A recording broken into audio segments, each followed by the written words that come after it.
that we have to, I believe, to get at that contemporary piece, is we have to begin to question our contemporary behavior and attitudes, our contemporary actions, and what of those are residual responses to what we've learned and never questioned that's back here, that is part of an injured people. That's the value that you have to our society, because you've been telling us what happened. Yeah. And happening. It's still happening, some of it. The question is, though, is the victim equally informed with the person who created the problem way back then? We look at what happened to us, but we don't look at who did it and why. I think on that, and let's take a break, okay? Okay. Ed will think on that too, because that's where I got it from. Okay. I never thought I'd have enough nerve to say this to two PhDs. But in my limited education, I couldn't help but notice that when I went to a doctor with a complaint of an injury or something, the doctor wouldn't even touch me until I filled out a clipboard laying out my case history. And after the doctor looked at that, then the doctor says, well, I'm going to take a look at your nervous system, and I want your respiration. And then after all of these examinations of your case history, then the doctor said, now what did you say your problem was? Let's take a look at that. Because the doctor has a context to look at the patient. Am I off my rocker professionally? Am I out of my league by bringing that up as a logical factor here? Well, be kind. All right. I struggled with this same sort of reality. Okay. Yeah. The reason my education is from Germany is because in 1950. Germany. Yes, from Germany and Austria. In 1955, I was going to do a master's in industrial psychology, which at that time was a terminal master's degree. You do a one-year practicum in a company, and the company, because you've changed the economic base, you've made them really progress in the work that you've done as an industrial psychologist, they generally would hire you. Of course, other companies are screaming for you to come and work for them, and you would then barter with, well, you know, is that vice president, like a junior vice president? And they would say yes, and then you add, is that with stock? And within a very short time, you'd live quite comfortably with a terminal master's degree.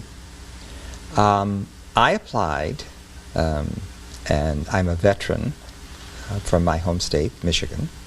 I'm a veteran of the Korean conflict. So, veteran Nichols applied, and of course the university accepted me.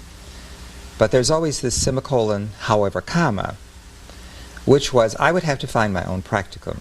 Now, for the white classmates, there were practicums from the ceiling to the floor, and companies were screaming for them. But in 1955, no company in my home state would take Nichols, the black, as a practicum, a practicant. So, like other African Americans, historically, we had been sent to Europe to school. So I was sent to Germany to work under Kretschmer at Tübingen. And as it turns out, my practicum experience was at Mercedes-Benz and Zeiss Icon. Now, I left the country black, came back with my degree, black, and couldn't be hired. Okay?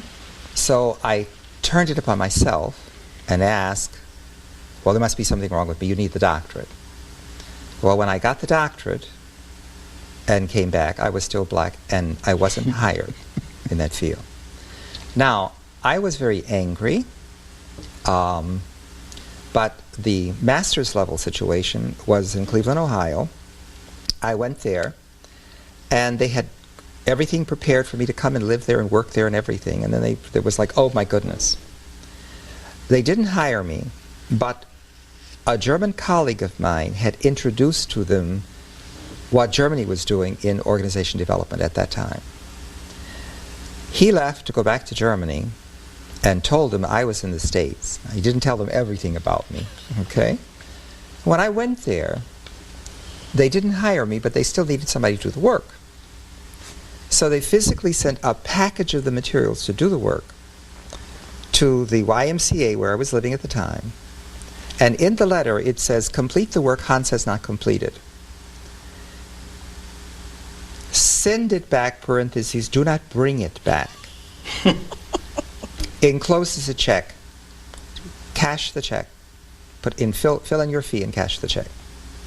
Now, they gave you a blank check and you could fill in? But you know, now here is where we come to cultural differences. And mine was, take your check, and there are any number of orifices in which you can place it. Okay? That was my attitude. Offices, orifices. Okay, okay. Yes. Okay? Shove it. All right?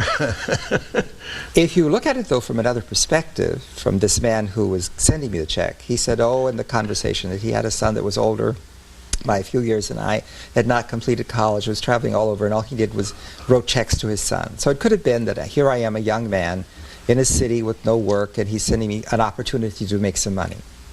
Now, I did not analyze that. At first, I analyzed it as a psychoanalyst, with the psychopathology. You know, what is the pathology of this, and what is going on here? And that didn't work.